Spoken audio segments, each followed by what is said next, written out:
Eh bien, bonjour, bonsoir, j'espère que vous allez bien, c'est Flo, et aujourd'hui on se retrouve pour les spoilers du chapitre 395 de My Hero Academia. Et avant que cette vidéo ne commence, comme d'habitude, n'oubliez pas de vous abonner à la chaîne pour me soutenir et suivre les prochaines vidéos spoilers et matchs Jujutsu Kaisen. Du coup, c'est parti, ce chapitre 395 s'intitule Ce qui se trouve au-delà de mon bonheur.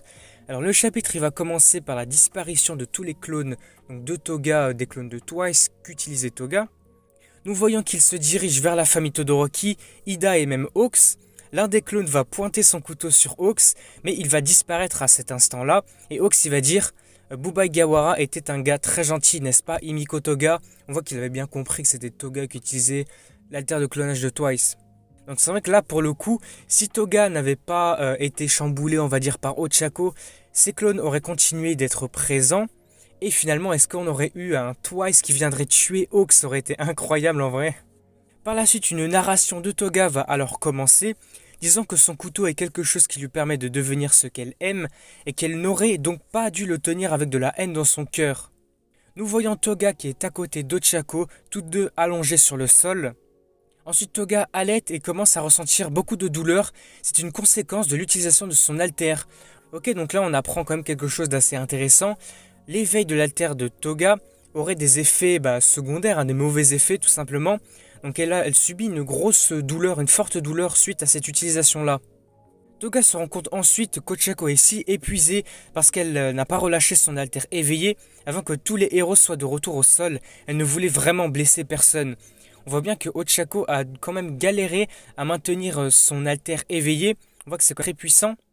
Et là, juste pour parler vite fait pour le détail, j'ai vu beaucoup de choses passer concernant Ochako et tout.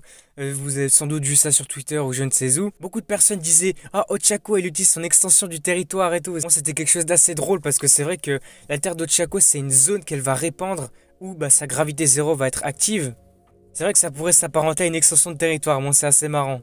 Continuons, alors nous avons Ochako qui sait qu'elle a perdu beaucoup de sang et qu'elle ne peut plus bouger un seul doigt, elle est complètement KO. Toga regarde autour d'elle et voit tous les gens qui ont été blessés à cause d'elle et en même temps elle se souvient des mots doux d'Ochako. Elle sait que la perte de sang est aussi de sa faute puisqu'elle a poignardé Ochako donc à peu près au ventre. Elle dit ensuite à Ochako que la Ligue des Vilains voulait tout détruire et que ce qui en résulterait serait un monde plus facile à vivre. Mais elle était tellement heureuse de ce qu'Ochako a dit que maintenant elle ne peut pas permettre qu'un monde sans elle existe. Toga, on va le voir, elle va boire le sang d'Ochako et se transformer en elle. Et puis comme elle va dire, mes sentiments sont sincères, alors je vais te donner tout mon sang. Toga va placer la seringue dans leurs deux bras et va commencer la transfusion de leur sang.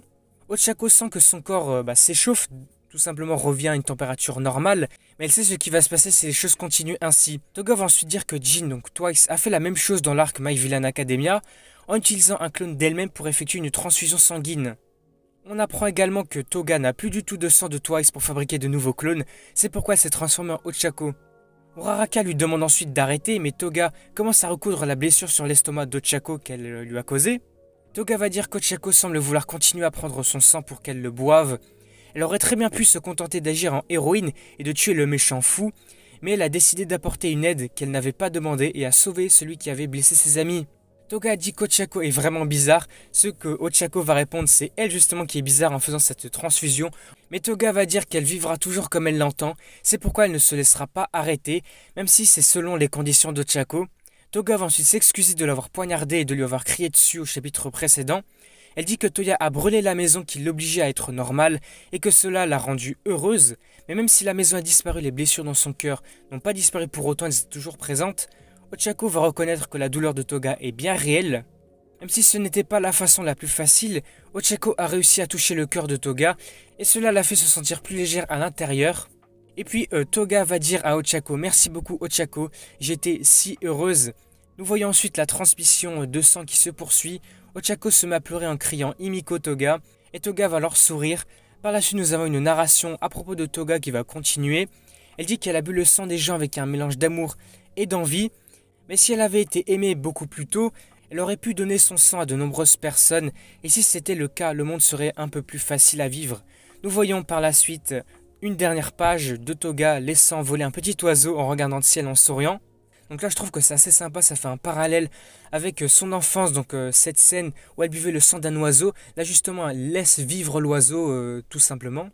Et puis Toga va dire mais quand même je suis toujours Himiko Toga. J'ai vécu comme je le voulais et j'étais une fille normale avec le plus beau sourire du monde.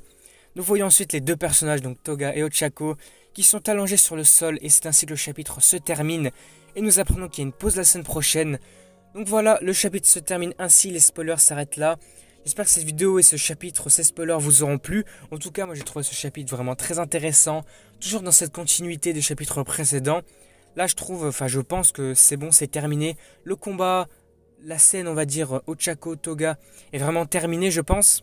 En tout cas, ce que je peux dire, c'est que moi, j'ai beaucoup apprécié ce chapitre. Les tournures que Horikoshi a décidé de prendre étaient vraiment très intéressantes. En tout cas, ça m'a beaucoup plu. Du coup, n'hésitez pas à me dire dans les commentaires ce que vous en avez pensé. Quel est votre point de vue? Qu'est-ce que vous pensez ce qui se passera au prochain chapitre? Est-ce qu'on aura finalement le retour de All Might, All for One? J'espère vraiment parce que ce combat-là, ça fait quelques mois qu'il a été mis en suspens. Et vraiment, on en attend beaucoup. Du coup, voilà, n'hésitez pas à me faire part de vos pensées, de vos théories. Ce que vous pensez de ce qui se passera au prochain chapitre. Du coup voilà, on s'arrête ici pour cette vidéo, j'espère que vous aura plu. Si c'est le cas, n'hésitez pas à liker, à commenter, à partager comme d'habitude. Et n'oubliez pas de vous abonner à la chaîne pour me soutenir. Suivez les prochaines vidéos spoiler MH, Jutsu Kaisen et Blue Lock. On rush les 1000 abonnés, d'ailleurs on a atteint les 900 abonnés. Et justement pour ça, je vous remercie énormément, c'est grâce à vous qu'on a pu atteindre ce palier des 900. Donc maintenant, atteignons les 1000 ensemble. Du coup moi je vous dis à la prochaine.